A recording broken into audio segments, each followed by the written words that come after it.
Dear friends, let's continue the love song of J.Alfred Prufrock. I know the voices dying with a dying fall beneath the musing from the farther room. So how should I presume? So see the understanding and recognition of this ordinary middle-aged man. He says that I know the voices. I know the voices dying with a dying fall. See, he has he has been to that very particular place. He has made a plan to go again, and there he knows one and all. There he knows all the women by their voices. It means he has spent his 1,000 mornings and 1,000 afternoons and 1,000 evenings. It's all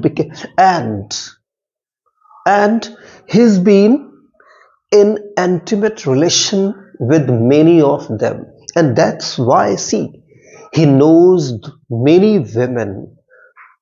He can recognize, or he recognizes, he means to say that he recognizes many women by their voices because of spending so much time together with them. And that's why, what does he say? What does he say here? That though there is music, he has heard the out loud, or the louder music of the louder the sound of the music coming from the neighboring room, and that louder sound of the music somehow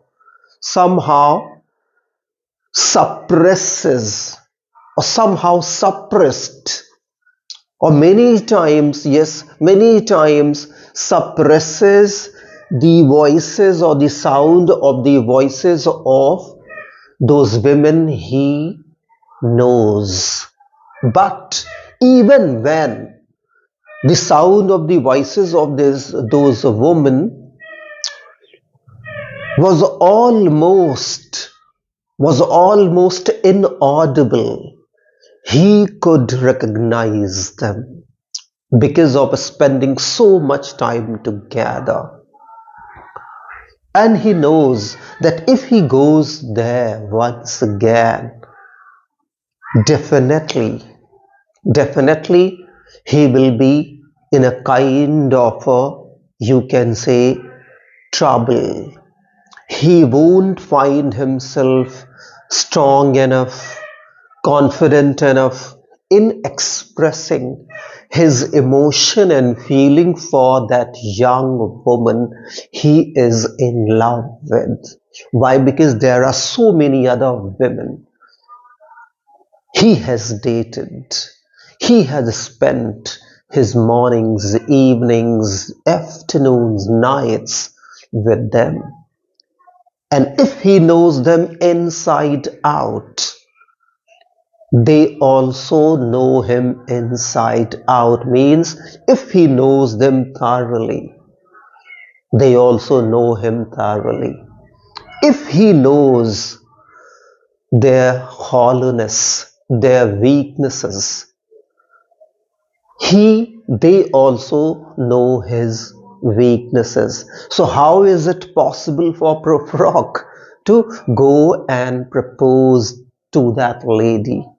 And what will happen before his proposing to that lady?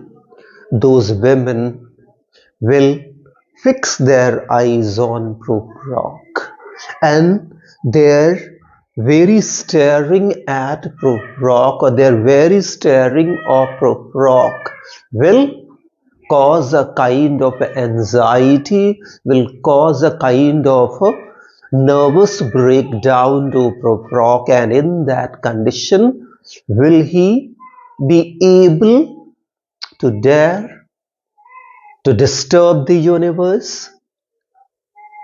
Answer is no. See, so beneath the music from the farther room, so how should I presume? So how can he suppose? How can he start? How can he start a kind of a conversation? Because straightway it is not possible that straightway he'll go, straightway he will drop out all those words. Straightway he cannot propose to that lady, and generally we do not propose to anybody straightway. We begin the conversation in a very just a formal manner with hey, hi, hello, this, that, and then we wait for certain time. We try to understand the mood of that person, and then we open up. But is it possible for Prufrock to do all that in the presence of those women? Those women? And in those women, there are so many women he has dated. He has dated so many women out of those women. And those women know him inside out. Means they know him, Prufrock, from, they know him, they know Prufrock thoroughly, completely. They know about the weakness, they know the age of Prufrock. They know that Prufrock is growing old, he's aging. So, not possible, he says. And I have known the eyes already, known them all. See the repetition. What does this repetition mean? I told you many times that this repetition means what? That routine life Prufrock has led, or that routine life the people at that time were typed in. So Prufrock says that he knows them all. Why? Because he has not spent a day and night, but many days, many nights, many. Yes, and it's all because of that. Somehow it is not possible for Prufrock to avoid those women. The moment he will land there, the moment he will reach there, and before he starts, the very staring eyes of those women will somehow put Prufrock in a kind of a very complicated, or put a kind of just entrap Prufrock, or somehow snare Prufrock, or put Prufrock in a kind of impasse, in a kind of a deadlock. Those eyes will somehow, Prufrock does not want those women to stare at him, because their very staring means that they want to tell that, see, you have a bald patch, you are losing your hairline is receding, your hands and legs and body parts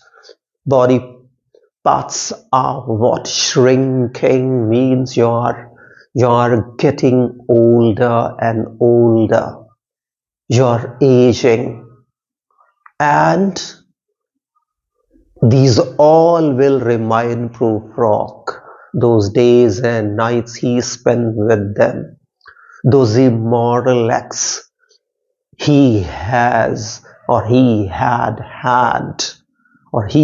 indulged.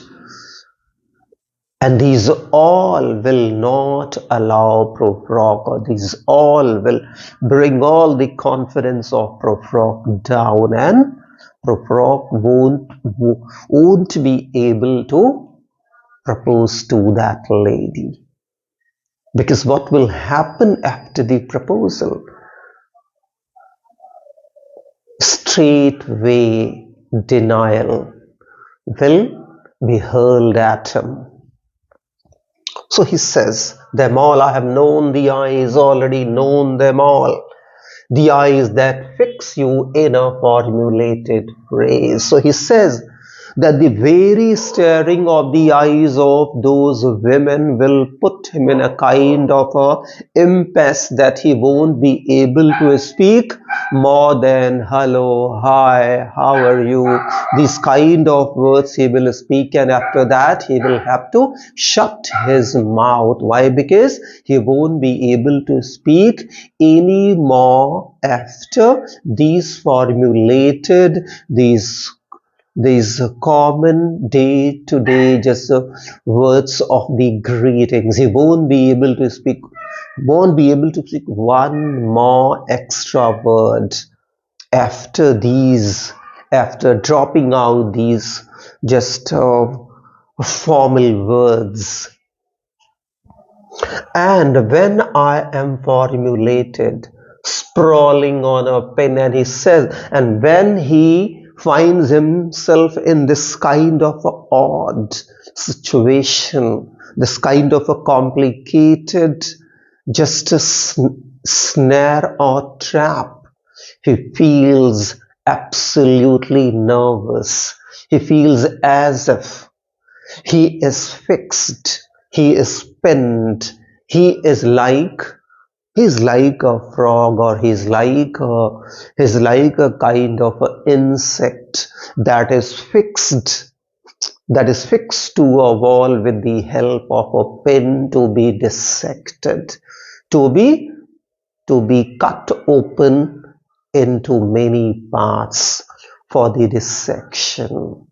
And he doesn't want that. Why? I would like to just try to take you back to the first part of the poem where he talks about the atherized patient, when he compares the evening to the atherized patient. Atherized patient does not know how his body is going to be violated, how his body is cut open, and how the doctors, the surgeons, play with his body. In the same manner here, Prufrock does not want to be fixed onto the wall with a pen, and does not want to struggle anymore. This is a very difficult kind of a situation and time for Prufrock, and Prufrock does not want to allow himself to land in this kind of a complicated situation. Otherwise, he'll have to suffer. And that's why he wants to avoid all that. Because Prufrock, this modern man, knows his drawbacks all the time. And second thing, you know that the 20th century just exposed the modern man, or made the modern man very, very much vulnerable. This war, that war, this struggle, that struggle, exposed all the weaknesses of the modern man to one and all, and made the modern man very much vulnerable. And it's all because of that, or it was all because of that, modern man was no longer in the position to come forward and bear the burden of the responsibility. Why? Because modern man lacked that kind of that potential that Milton Satan has. He is a true existentialist. By the time, or when this poem was written, probably existentialism movement was maybe was maybe undercurrent. It had still not just found the ground. People still just people because of the so many just buffets of the misfortune, but not in the position to face the difficulties and problems of the life.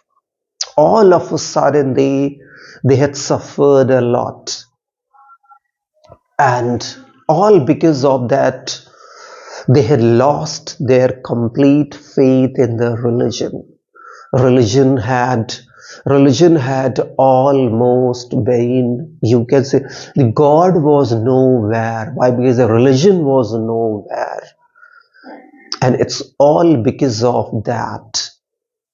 This modern man indulged in so many just a kind of a sin and committed so many sin, and as a result of this became absolutely weak from inside. Why? Because no protection of the religion, no shelter and no shield of the religion there. Same is the case here. Prufrock is absolutely weak. He does not have strength to face those women. He has spent night together because he knows their very look will remind him of those days, of those nights, his weakness, and so on and so forth. And it's all because of that he won't be able to express what he wants to express in the presence of that lady. He has spent all the youth age only and only enjoying temporary kind of relation. Never understood the meaning of the permanent relation. Now, when he is growing old, he has realized, and somehow he's late.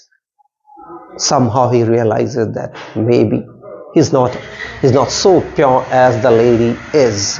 He's not so good as the lady is. It's all because of that, this problem. You see this. And when I am pinned, fixed with the pen, and wriggling, struggling on the wall, then how should I begin? So he says that if I am in impasse, in a kind of a deadlock, I find myself absolutely ensnared and locked and trapped like a mouse, like a rat, like an insect fixed on the wall with the pen and struggling to free myself, just like a rat or a mouse that is caught inside the trap, tries its level best, struggles hard to come out. But is it possible for the rat or the insect to come out? And in that situation, is it possible to maintain one's calm and cool and to allow his mind to speak? No. So he says, if I get absolutely nervous, he says he gets absolutely nervous when he sees those women. Why? Because their very look reminds him of his sin, of those nights and days he spent with them.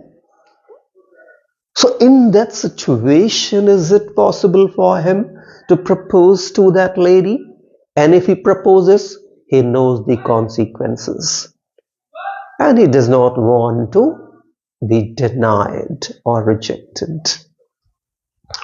So then how should I begin to spit out all the butt ends of my days and ways? So he says, so in that scenario, is it possible for me to share everything? with that lady, that how long he has been loving her, what kind of soft emotion and feelings he has for, and he wants he wants to he wants to just settle down permanently with her. Possible for him to tell everything in that scenario?